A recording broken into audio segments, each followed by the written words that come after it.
Screen दिखाई दे रही है ना सब लोगों को? हाँ आवाज आ मैम, रही है? दिख रही है। क्लियर सब दिख रहा है ना? ठीक है। हाँ, आवाज आ रही है, स्क्रीन नहीं दिख रही है। स्क्रीन ना नहीं अब दिखाई दिख दे रही। रही है? अब अब दिख हमें तो दिख रही है मैम। दिख रही है दिख ना? रही है। ओके ओके, ठीक है। अब नहीं दिख रही, अब नहीं दिख रही। आंटी आप वो कुछ प्रॉब्लम तो नहीं है? आप देख लीजिए जरा। आ गई, आ गई, दिख गई, अब दिख गई।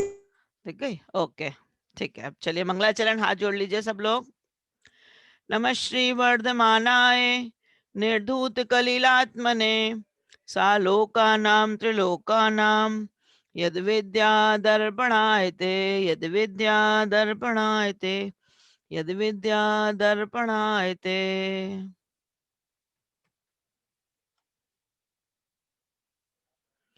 देशावकाशिकं वा सामायिकं प्रोसधोपवासो वा वैयावृत्तं शिक्षा व्रतानि चत्वारि शिष्टानि।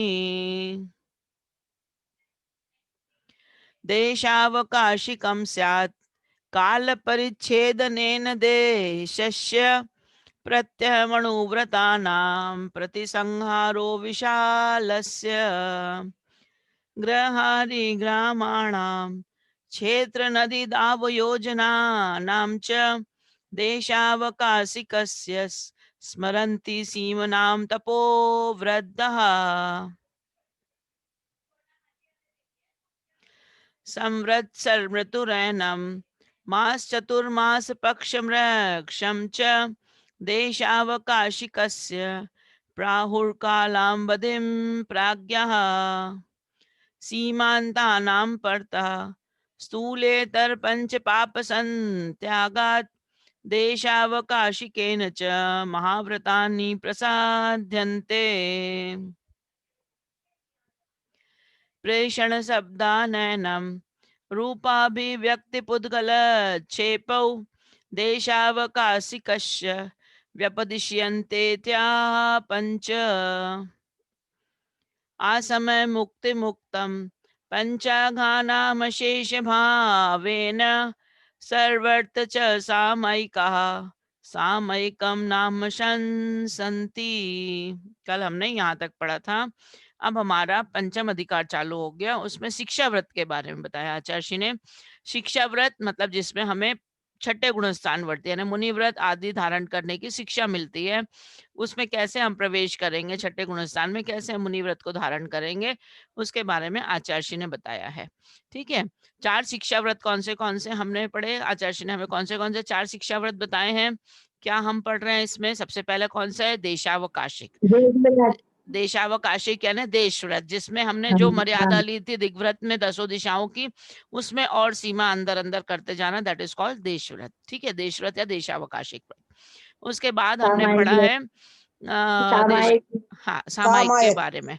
तो अब सामायिक के बारे में आचार्य ने कल हमको बताया था कि हमें सामायिक कब करनी चाहिए, कैसी करनी चाहिए, है ना। तो वही हम कल हमने पढ़ा था कि असमय मुक्ति मुक्तम पंचाघानामशेष भावेन सर्वर्थ च सामायिकः सामायिकम नाम संसन्ति। अर्थात 5 पापों का त्याग करके हमें कैसे बैठना है सामायिक करने के लिए?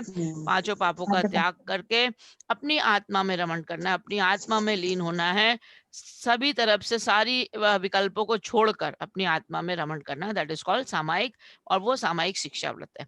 अब इससे आगे हम चलेंगे आज शिक्षा व्रत में आचार्य जी ने, और हमें समय सामायिक के लिए समय कैसा होना चाहिए उसके बारे में बताया, समय शब्द की व्युत्पत्ति। ठीक है, समय किसे कहते हैं? सामायिक में समय है ना, तो समय यानी शास्त्र भी होता, समय यानी आत्मा भी होता, समय सामायिक में भी आता। तो उसके बारे में आचार्य जी ने इसमें बताया है। मूर्ध्रुह मुष्टि वासो बंधम पर्यंक बंधनम चापि स्थानमुपवेशनम वा समयम जानन्ति सम्यग्यः। फिर से देखिए, मूर्धरूह मुष्टि वासो बंधम पर्यंक बंधनम चापि स्थानमुपवेशनम वा समयम जानन्ति सम्यग्यः। मूर्धरूह मुष्टि वासो बंधन पर्यंक बंधनम चापि स्थानमुपवेशनम वा समयम जानन्ति सम्यग्यः।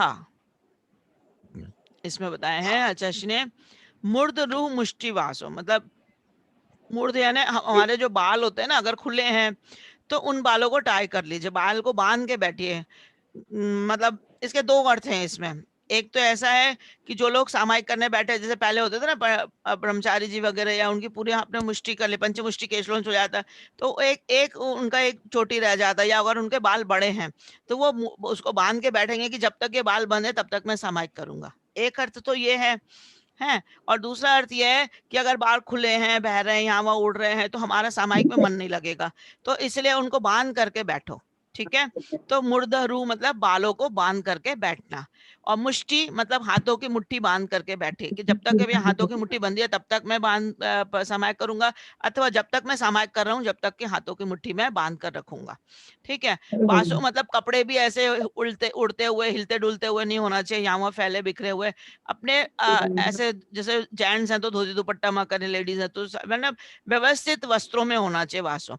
बंधन मतलब कोई ऐसा नहीं होना चाहिए, पर्यंक आसन में आप बैठ जाइए या खड़गासन में आप बैठ जाइए, कोई भी आसन आप लगा सकते हैं जिसमें आप कंटिन्यू एक जैसे बैठ सके। ठीक है। तो पर्यंक बंधन चापी ऐसा होना चाहिए। स्थान उपवेशनम वा, और स्थान ऐसा होना चाहिए जहां पे आपको कोई आकुलता ना हो, जहां कोई आता जाता ना हो, जो एकांत जगह हो। ठीक है।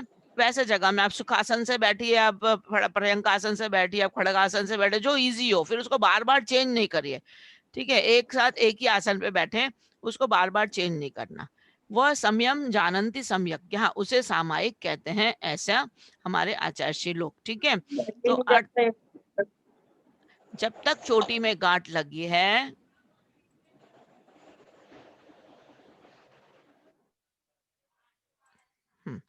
जब तक चोटी में गांठ लगी रहे, मुट्ठी बंधी रहे, व वस्त्र बंधा रहे, या पर्यंक आसन में बैठा रहूं, या खड़गासन में खड़ा रहूं, या किसी अन्य आसन सुखासन आदि से बैठा रहूं, जब तक ऐसी क्रिया हो तब तक का वह काल सामायिक कहलाता है।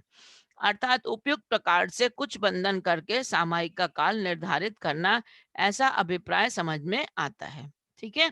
तो ये इस प्रकार से उन्होंने बताया कि समय की व्युत्पत्ति, मतलब किस समय से कैसे से आप करते हैं। हमको 24 घड़ी करना है तो कई लोग लिमिट बांध लेते हैं कि मैं 24 घड़ी करूंगा, या घड़ी रख लेते हैं साथ में, आप देख लीजिए टाइम, 1 घड़ी 2 घड़ी 48 मिनट करें, तो और धीरे धीरे उसको बढ़ाना भी चाहिए।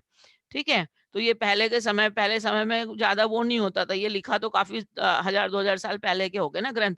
तो उस समय उस समय आचार्य ने ऐसा बताया था कि आप बालों को बांध कर, कोई चोटी बांध लेते हैं, जूड़ा बांध लिया, उतने समय तक ये रहेगा, तब तक सामायिक करेंगे।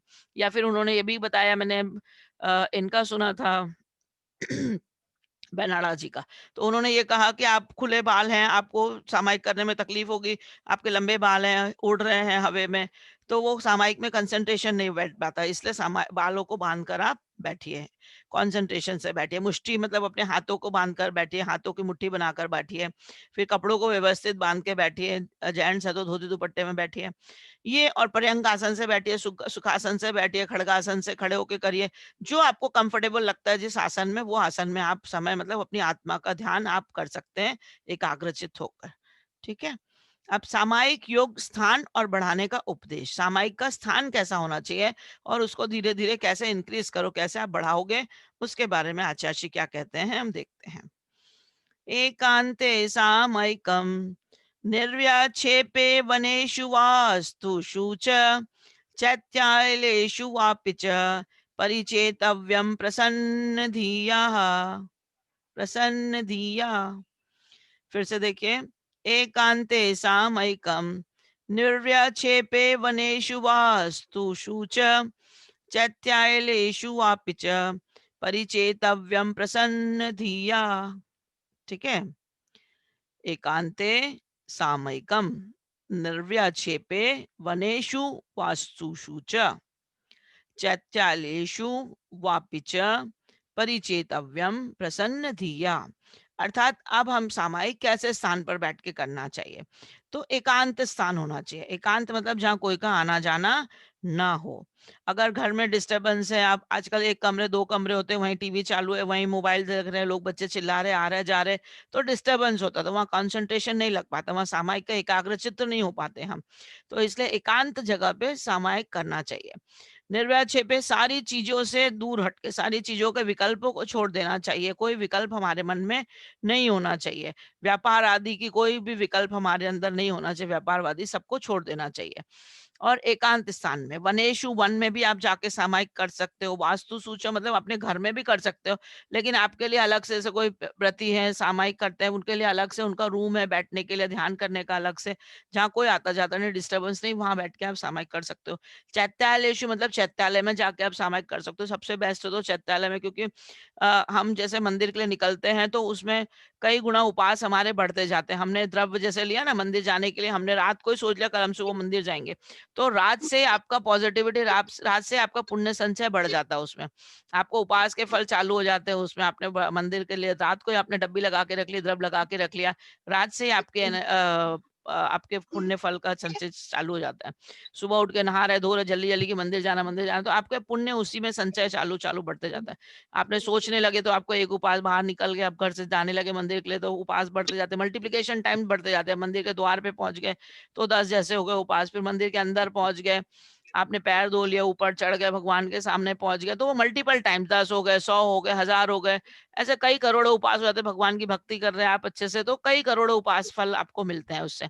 तो यही कह रहे हैं चैत्यालय में आप बैठ के करते हो, जो घर में बैठ के आपको एक जाप माला फेरने का आपको 10 गुना फल मिलेगा, तो चैत्यालय में अगर हम वो व्रत माला करते हैं, आप माला फेरते हैं वहां पर, तो उसका फल 1000 गुना मिलता है।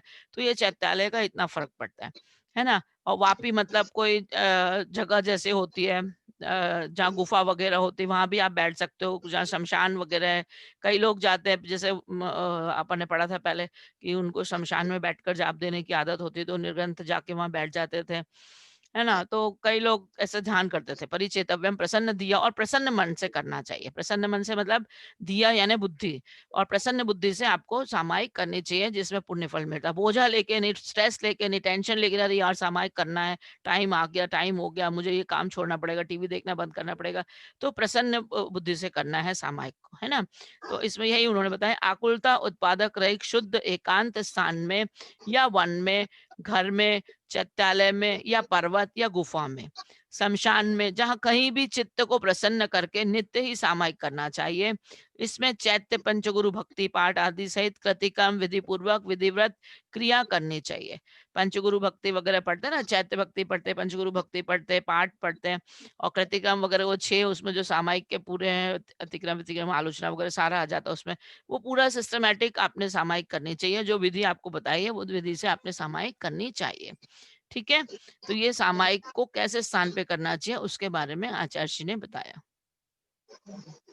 अब उसके बाद सामायिक बढ़ाने की रीति, आपने सामायिक का स्थान चूज कर लिया, आप कहाँ बैठ रहे हो, मंदिर में बैठ रहे हैं, कैसे आप उसको बढ़ाएंगे, कैसे आप उसको, ठीक है। तो उसके बारे में आचार्य जी क्या कहते हैं, देखिए। व्यापार वै मनस्या द्विनिवृत्त्या मंत्रात्म विनिवृत्त्या सामयिकं वदनीया दुपवासे चैक भुक्ते वा। फिर से देखिए, व्यापार वै मनस्या द्विनिवृत्त्या मंत्रात्म विनिवृत्त्या सामयिकं वदनीया दुपवासे चैक भुक्ते वा।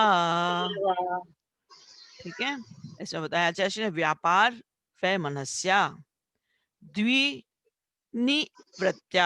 द्विनिवृत्त्या मंत्रात्म विनिवृत्त्या सामयिकं वदनीया दुपवासे चैक भुक्ते वा।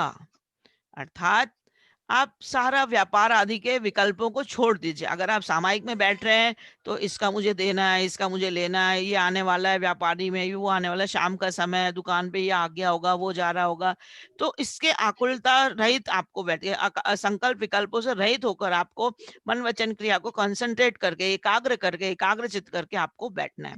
वह मनस्य मतलब किसी के साथ में आपका लड़ाई झगड़ा हो, राग द्वेष हो, घर में किलकिल हो रही हो, तो वो सब चीजों का आप दूर हटा दीजिए। किसी ने आपसे कुछ कह दिया हो तो वही लेके मन में आप नहीं बैठना सामायिक करने के लिए, आप उसको दूर कर दीजिए, उस द्वेष को हटा दीजिए।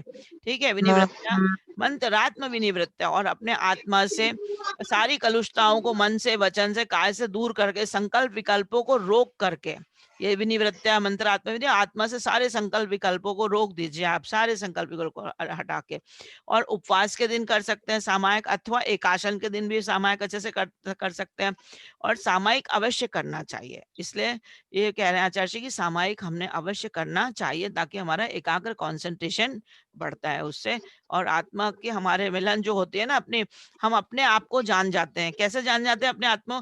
क्योंकि हम 24 घंटे यही जानते हैं मैं अर्चना हूँ, ये मेरा शरीर है, ये मेरा ये, तो हम केवल ऊपरी इसको जानते हैं, अपनी आत्मा को नहीं जानते। तो हम अगर ये मैं हूँ, तो फिर वो कौन है जिसको चोट लगती है? अगर शरीर को चोट लगती है, तो फिर जो मुर्दा पड़ा रहता है उसको भी चोट लगना चाहिए, क्योंकि वो तो शरीर है। इसका मतलब शरीर को चोट नहीं लग रही ना, दर्द किसी और को हो रहा है। अगर शरीर को दर्द होता है, तो फिर वो मुर्दा जो शरीर पड़ा हुआ है, किसी की लाश पड़ी, तो उसको भी दर्द होना चाहिए। इसका मतलब शरीर में दर्द नहीं होता, शरीर के अंदर जो आत्मा है उसको पेन होता है, उसको तकलीफ होती है। समझ रहे हो बात को? तो इसलिए वो हम उस तक के पहुंचना चाहिए। हमें फीलिंग, आप पूरे शरीर में आपको कहीं चोट लगती है तो सारे शरीर में दर्द होता है, जैसे अरे बाप रे, पूरे शरीर में आपको बुखार आता है तो सारे शरीर को महसूस होता है कि बुखार आ गया। तो वो एक कोई जगह पे नहीं होती कि आत्मा कोई एक जगह पे कॉन्सेंट्रेट है। जैसे मैंने किसी का सुना था, ब्रह्म कुमारी वगैरह का, जब अपन कभी कुछ सुनो, सब जगह ध्यान पढ़ना चाहिए, सुनना चाहिए, सबका पता लगता कौन क्या बोलता। तो उन लोग ये कहते हैं यहाँ आत्मा कॉन्सेंट्रेट होती है। तो हम हमारे इसमें ऐसा अपने इसमें नहीं है। आत्मा का जैसे तिल में तेल होती है ना, जैसे आप तिल में कोई एक जगह कॉन्सेंट्रेट करके तेल नहीं होता, वो सारे तिल में ही तेल होता है। नारियल के इसमें सारे नारियल में तेल होता है, मूंगफली में सारे मूंगफली में तेल होता है। ठीक इसी प्रकार हमारी आत्मा के प्रदेश सारे शरीर में, आप कहीं भी दबाएंगे तो आपको पेन होगा। मतलब ये पेन शरीर का नहीं है, ये शरीर के साथ में जो आत्मा है। जैसे हम देख रहे हैं, तो ये चक्षु इंद्रिय अगर देख रही है, तो फिर मुर्दे ने भी देखना चाहिए, आंखें तो उसके पास भी है। तो हमारी आंखें अकेले नहीं देखने का काम करती हैं, इसके अंदर जो आत्मा बैठी हुई है वो इसमें दिखाती है हमें, मतलब जो द्रव्य इंद्रिय भाव इंद्रिय, तो वो अंदर से काम करती है। कानों में सुनने की शक्ति है, तो उसने भी सुनना चाहिए, लेकिन हम क्यों सुन ज्ञान पाते? चेतना बेटा, ज्ञान चेतना ना, हाँ, तो ज्ञान ज्ञान चेतना। चेतना हमारी जो आत्मा है वो, उसका हमें ध्यान होना चाहिए, हम उसके बारे में सोचना चाहिए। तो इष्टोपदेश में बताया ना कि 2 बगीचे दिए हमें भगवान ने, हमारे पास 2 बगीचे हैं। कौन से? एक शरीर वाला बगीचा और एक आत्मा वाला बगीचा। तो अगर हम शरीर को पोषण करते हैं तो हमारा आत्मा वाला बगीचा सूखता है, और अगर आत्मा का पोषण करते हैं तो शरीर वाला बगीचा सूखना है। तो हमें ये डिसाइड करना है कि हमें बैलेंस करके कैसे इसको दोनों को पानी देना है, ताकि हमारी आत्मा की खुराक भी होते रहे और हमारा शरीर भी पुष्ट रहेगा। तो आत्मा की हम उसमें सामायिक कर सकते हैं, ध्यान कर सकते हैं, आत्मा का चिंतन हम कर सकते हैं। तो ये जो हम ध्यान करते हैं रोज सुबह उठ के, मैं आपको बोलती हूँ ना मेडिटेशन करो, तो मेडिटेशन में भी आप सामायिक ही कर रहे हैं, क्योंकि हम पंचपरमेष्ठी का ध्यान करते हैं। हमारे तो 4 बजे रात को नींद खुल जाती है, फिर नींद नहीं होने का इच्छा नहीं होती कि सो जाके, फिर सीधे मैं बैठ जाती हूँ ध्यान करने के लिए। 4 बजे से 5 साढ़े 5 बजे तक जो मन लगता है आराम से आप ध्यान में बैठिए। इतना सुंदर लगता है, इतना अच्छा लगता है कि पंचपरमेष्ठी भगवान की विदेह क्षेत्र चल रहे हैं, विदेह क्षेत्र में भगवान जी वहां से एनर्जी ले रहे हैं, एंटर हो रही है। तो ये ध्यान यही है सामायिक, और है क्या सामायिक? मतलब ध्यान में बैठना, अपने उनसे मिलना, हमारा मुलाकात हमारे परमेष्ठी से, भगवान से होना चाहिए, हमारी आत्मा से होना चाहिए। दैट इज कॉल्ड सामायिक। सम मतलब अपनी आत्मा, उसके पास हम निकट पहुंच जाते हैं, वो सामायिक है। ठीक है ना? तो नहीं ये तो मैम हाँ एक बात बताइए रत्ना हाँ जी, कि जैसे आप समाहित में बैठते हैं तो हाँ कोई जाप मंत्र लेके बैठते हैं? जैसे मान लो हमारी जिनवाणी के अंदर समाहित पूरा लिखा हुआ है हाँ कि हाँ हमें उसको पढ़ना है, हम पढ़ते हैं, लेकिन हम जब आंख मूंद के बैठे हैं तो क्या हम लगातार नमोकार मंत्र जपें, या हम उसको आप खाली कल्पना में लें? ये मैं ये बता रही हूँ ना, जैसे हमें 48 मिनट देना है ना, ये तो आचार्य जी ने हमें ये बता दिया। जैसे हम आप पूजा करने बैठते हैं, ठीक है, ठीक एक्चुअली है, हम हाँ। मंदिर जाते हैं, तो हमें अपने शब्दों का पूजन बनाना चाहिए और अपने शब्दों की पूजा करनी चाहिए। एक्चुअली दैट इज ठीक है। कॉल्ड, भगवान के प्रति हमारी आस्था विश्वास वो है कि हमें अपने शब्दों में भगवान से अपना कीर्तन गुणानुवाद जो भगवान का है वो हमें करना चाहिए।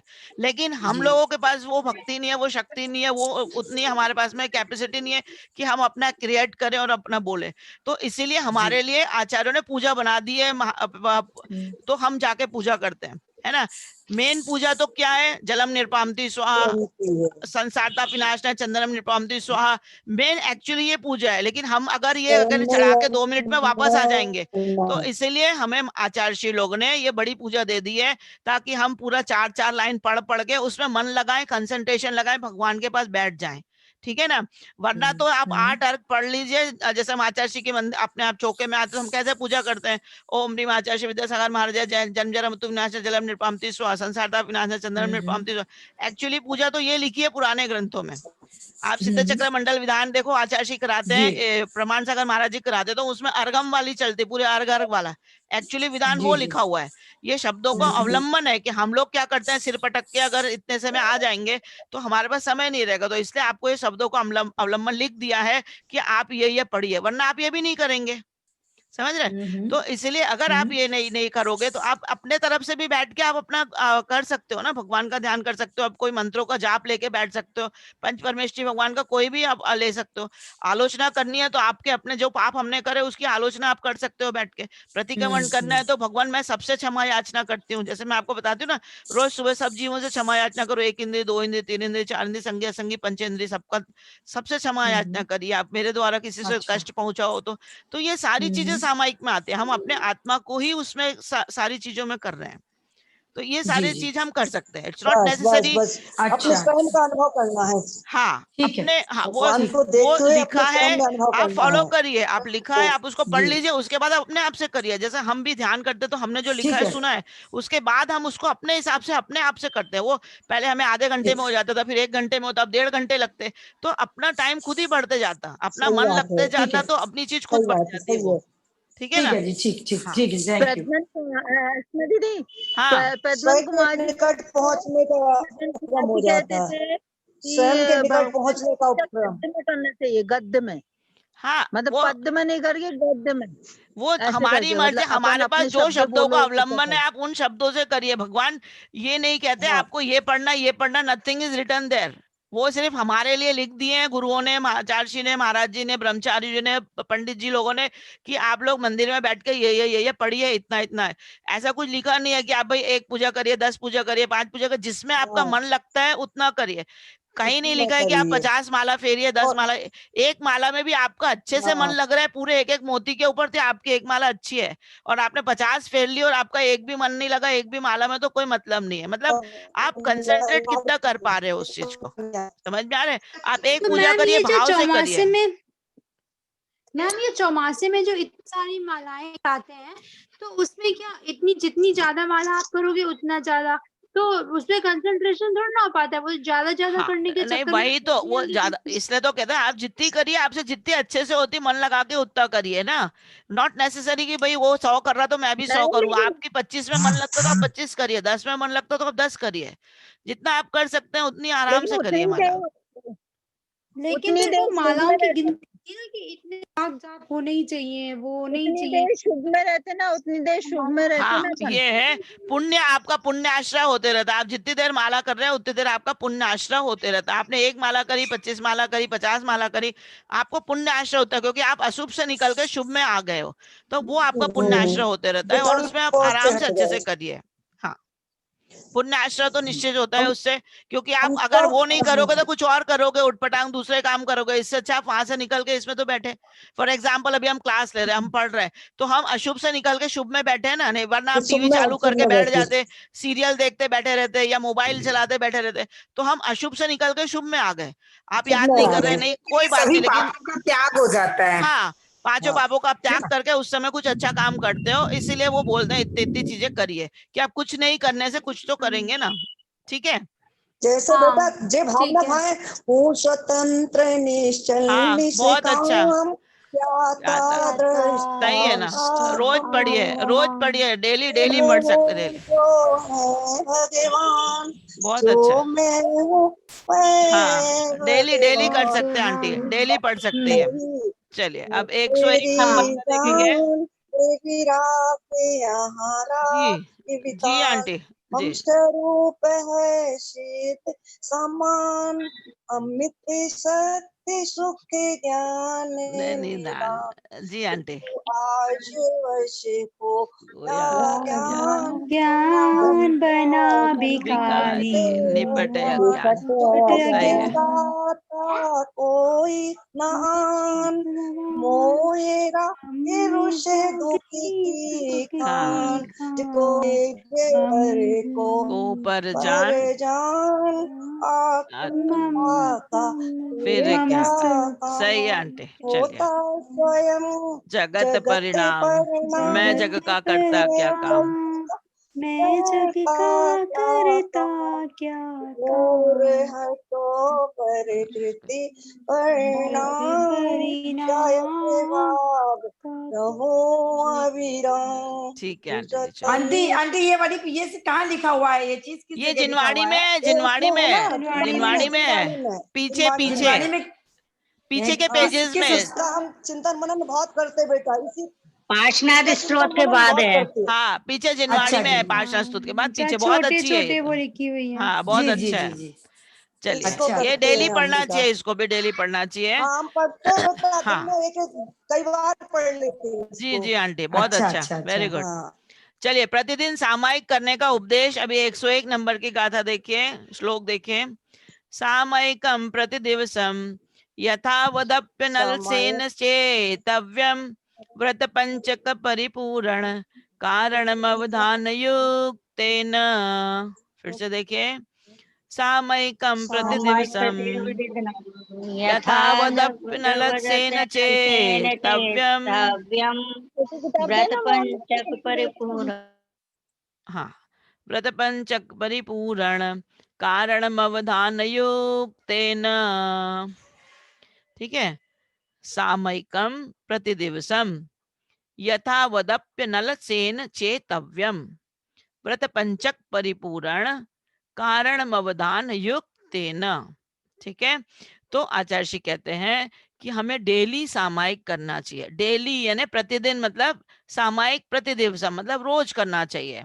ठीक है, यदा वदप्य नलसेन चेतव्यम, अपनी चेतना को एकाग्र चित्त कर कर, आलस्य को छोड़कर, शास्त्र कथित विधि के अनुसार, जो भी शास्त्रों में विधि लिखी है उसके अनुसार, रुचि पूर्वक मतलब अपने मन लगाकर एकाग्र चित्त होकर करना चाहिए। और पांचों महाव्रतों को पूर्ण करने के लिए ही सामायिक व्रत माना गया है। आपने जो 5 जो व्रत लिए, हमने जो गुण अणुव्रत लिए थे, अब अगर हम उसको सामायिक को भी करते हैं तो महाव्रत को भी पूर्ण हम उसमें कर सकते हैं। सामायिक व्रत माना गया है। जो इस व्रत का पालन करते हैं वे अपनी आत्मा को पहचान लेते हैं। किसको पहचान लेते हैं? आत्मा को पहचान लेते हैं। व्रत पंचक परिपूर्ण, इससे ही हमारे जो हमने अणुव्रत लिए वो पूर्ण होते हैं, इससे ही महाव्रत पूर्ण होते हैं। पांचों महाव्रतों को पूर्ण करने के लिए ही सामायिक व्रत माना गया है। ठीक है, तो ये सामायिक प्रतिदिन रोज करनी चाहिए, हमें डेली करना चाहिए। इससे हमारे व्रत को और आलस्य को हटाकर, ठीक है, प्रतिदिन भी आलस्य छोड़कर एकाग्रचित होकर शास्त्र कथित विधि के अनुसार रुचिपूर्वक सामायिक करना चाहिए। पांचों महाव्रतों को पूर्ण करने के लिए ही सामायिक व्रत माना गया है। जो इस व्रत का पालन करते हैं वे अपनी आत्मा को पहचान लेते हैं। ठीक है, जो इस व्रत का पालन करते हैं वो अपनी आत्मा को पहचान लेते हैं।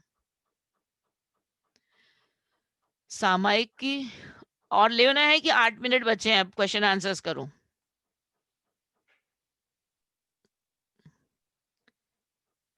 एक और लेना, एक और ले लो। ले लूं? हाँ अच्छा, ले लो ले लो। ठीक है। हाँ, सामयिके सारंभा परिग्रह नैव सन्ति सर्वेपि, चेलोपसृष्टि मुनिरेव ग्रही तदा याति यति भावम।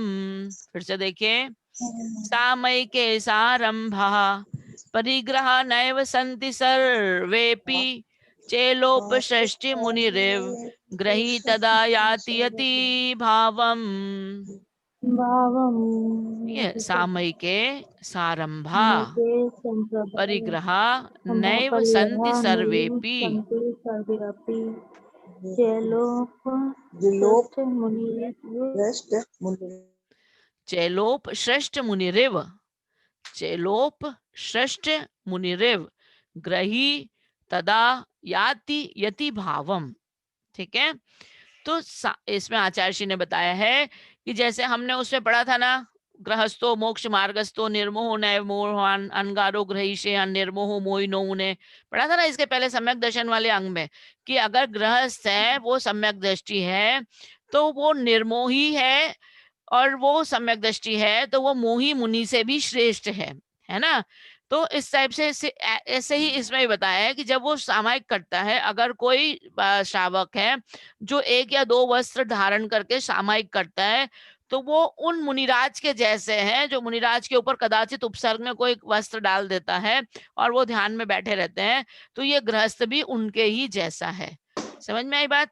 तो ये सामायिक के सारंभा, अपने आरंभ परिग्रह को छोड़कर जो सामायिक करते हैं वो वैसे हैं। कैसे है वो? परिग्रह नैव संति सर्वेपि, मतलब जैसे मुनि के ऊपर उपसर्ग करते हुए कोई वस्त्र डाल दे उनके समान है। कौन उनके समान है? वो श्रावक। जो श्रावक सामायिक के समय 2 वस्त्र मात्र रखकर शेष सभी आरंभ परिग्रह छोड़कर सामायिक करते हैं, वे जैसे मुनि के ऊपर उपसर्ग कोई वस्त्र डाल दे उनके समान है। यद्यपि वे ग्रस्त हैं तो भी उस समय मुनि के तुल्य माने जाते हैं। किसके समान माने जाएंगे? वो मुनि के तुल्य माने जाएंगे, क्योंकि वो सामायिक में बैठे हैं, सारे आरंभ परिग्रह को त्याग किया। तो आप सुबह भी जैसे आप ध्यान करो, सामायिक करो, तो आप उस समय 4 प्रकार के आहार का त्याग करो, सभी प्रकार के परिग्रह का त्याग करो। जो वस्त्र केवल मेरे ऊपर है, जो परिग्रह मेरे, केवल वही परिग्रह मेरा, बाकी सब चीज का त्याग, सभी पापों का त्याग कर दो, सभी परिग्रह का त्याग कर दो। तो आप भी उस समय कैसे हो जाओगे? मुनि के सदस्य हो जाओगे, आप मुनि के समान हो जाओगे उस समय। ठीक है। चेलोपषष्टि मतलब चेलो मतलब एक कपड़ा किसी के ऊपर डाला हुआ होता है, जैसे मुनि रिम, मुनि के ऊपर अगर कोई वस्त्र कोई डाल देता, चेलोपषष्टि मुनि रिम मतलब मुनि के ऊपर अगर किसी ने कोई वस्त्र डाल दिया है, तो वो ग्रही भी, वो ग्रही मतलब वो श्रावक, तथा याति यति भाव, वो भी यति के समान ही है, उस मुनि के समान ही वो भी श्रावक कहलाएगा। ठीक है। जो संभ्रम समारंभ आरंभ सारे परिग्रह को छोड़कर अगर वो ध्यान करता है 1 या 2 वस्त्र धारण करके। ठीक है। हाँ, अब लास्ट के 5 मिनट बचते हैं, आप लोग बोलो तो एक और कराऊं या फिर आपको क्वेश्चन आंसर कर दूं? मैम कल तो आप वो सामायिक कराएंगी ना, वो ध्यान कराएंगी ना, कल अष्टमी है तो आप लोग बता दो, आप लोग को अष्टमी ध्यान करना है तो मैं ध्यान करा दूंगी, मुझे कोई प्रॉब्लम नहीं है। एज यू विश, कल तो अष्टमी है। आप लोग की जो भावना होगी, और अगर अभी कंप्लीट करने का फटाफट होगा तो आपके 5-6 श्लोक कर देंगे, हमें कोई तकलीफ नहीं है, आप लोग जो बोलोगे, क्योंकि अभी क्या हो रहा है फिर कंप्लीट कर दो। हाँ, अभी दिवाली का सीजन आ रहा है ना स्मिता भाभी, हाँ, तो फिर लोगों को फिर बाद में टाइम नहीं मिलेगा। हमारे 150 में से 100 सवा अभी 100 हुए हैं, अभी हमारे पास 50 श्लोक और हमारे बाकी हैं, तो हम ये चाह रहे थे 98 बता कोशिश। रही थी 98। हाँ, 102 दीदी हो गए। 98 मैं लेट आई थी 98। अच्छा, 1 मिनट। नहीं, 102 हो गए। कल अष्टमी है 102 कि हो गए। 24 तारीख को है? अष्टमी 24 नहीं, को कल है। है, कल कल ही मना रहे हैं, कल है पूरी कल है अष्टमी। कल है अच्छा, कल है अष्टमी। अच्छा अच्छा कल है कल सप्तमी अष्टमी अच्छा एक हो गई। अच्छा जी। हाँ, वो अलग अलग पत्रों आंटी में ये अलग अलग एक है। मिनट हम लोग देख को लीजिए, तो ये पता मुर्दुरु वाला है। 1 मिनट, 4 मिनट बचे, 1 मिनट आंटी को बता दूं मैं। वो मुर्दुरु मुष्टिवासो बंधम पर्यंक बंधनम चापी स्थानम उपवेशन संयम जानन्ति सम्यग्यः। अर्थात जब तक वो, इसमें बताया मुर्दुरु मतलब अपने बालों को खोलकर नहीं रखना, अपने बालों को क्या करना है? चोटी बांध दीजिए, है ना, बालों को गठान बांध दीजिए, या जब तक हम सामायिक करें तब तक हम अपने बालों को बांध के रखेंगे, फैले हुए नीचे उड़ते हुए नहीं होना चाहिए। मुष्टि मतलब हाथों की मुट्ठी को बांध के रखेंगे। ठीक है। वासो मतलब अपने कपड़ों को बंधन करके रखेंगे, धोती दुपट्टा उड़ रहा है, यहाँ फैल रहा है वहां फैल, ऐसा नहीं, पूरा बांध के रखेंगे। या पर्यंक आसन में करिए या खड़गासन में, आप चापे मतलब बैठ के करिए, खड़गासन में करिए, कोई भी आसन में आप बैठ के सामायिक कर सकते हैं। स्थान मुपेशनम वा, और संयम जानन्ति सम्यग्य, अपने समय मतलब अपनी आत्मा को जानिए, आप उस समय बैठकर अपनी आत्मा का ध्यान करिए, अपनी आत्मा में लीन हो जाइए उस समय, उसे कहते हैं सामायिक। ये उन्होंने बताया था। समय शब्द की व्युत्पत्ति आपको बताई थी कि जब तक चोटी में गांठ लगी है, मुट्ठी बंधी रहे, वस्त्र बंधा रहे, या पर्यंक आसन में बैठा रहूं, या खड़गासन में खड़ा रहूं, या अन्य किसी सुखासन आदि में बैठा रहूं, तब तक ऐसी क्रिया रहे जब तक का काल सामायिक कहलाता है। अर्थात उपयुक्त प्रकार से कुछ बंधन करके सामायिक का काल निर्धारित करना, ऐसा अभिप्राय समझ में आता है। ठीक है, तो ये पहले होते थे ना कि जब तक ये चोटी बंधी है तब तक मैं ध्यान करूंगा, जब तक गठान बांध के रखी तब तक ध्यान करूंगा, जब तक मुट्ठी बंधी तब तक ध्यान करूंगा, जब तक मैं खड़गासन में हूं तब तक ध्यान करूंगा। तो ये इस टाइप से भी ले सकते हैं, या ऐसा ले सकते हैं कि मैं जब तक ध्यान करूंगा तब तक के मैं बाल बांध के रखूंगा, कपड़े बांध के रखूंगा, है ना। तो ये इस टाइप से इसका अर्थ है। ठीक है, 98 पर्यंका मतलब क्या था? खड़गासन? नहीं, खड़गासन तो खड़े होने हुए, खड़गासन खड़े होना हो गया। पर्यंका क्या हुआ? पर्यंकासन मतलब बैठ के पद्मासन आदि बैठते हैं ना, उसको पर्यंकासन उस टाइप से, पद्मासन वगैरह लगाते हैं। हाँ, पद्मासन से बैठकर सुखासन पर्यंकासन। या पद्मासन। सुखासन में मतलब आराम से अपन बिना पालती आलती मार के सीधे बैठते हैं, सुखासन वैसे जो आराम से रिलैक्स होके बैठते हैं। पद्मासन में वो दोनों पैर ऊपर हो जाते हैं, ऐसे पंजे ऊपर आते हैं उसमें, ऐसे पैर को बांध के बैठते हैं, भगवान जैसे, वो पद्मासन पर्यंकासन। ठीक है, उसको। अब 1 मिनट बचा है, जिनवाणी स्तुति कर लीजिए। बैठते हैं अपन लोग, पद्मासन में कहाँ बैठते हैं? हाँ, अपन तो सुखासन में ही बैठते हैं। जो कंफर्टेबल आसन है उसमें बैठिए, तकलीफ नहीं होनी चाहिए, ताकि आप कंटिन्यू आधा पौन घंटा 1 घंटा बैठ सके, वो आसन लेना चाहिए। हाँ, चलिए 1 मिनट बचा, हम जिनवाणी स्तुति करेंगे। क्या वाणी के ज्ञान से सूझे लोक लोक, तो वाणी मस्तक नमो सदा देते हो डोक। हे जिनवाणी भारती तो जो तेरी शरण आ गए, सो पावे सुख चैन। देव बजो अरिहंत को मुक्ते हो निर्ग्रंथ, दया धर्म पाले सदा, यही मोक्ष का पंथ। जिनवाणी माता की जय। सबको जय जिनेन्द्र। 9 बार नमोकार मंत्र पढ़ लीजिए। 9 बार नमोकार मंत्र पढ़ लीजिए।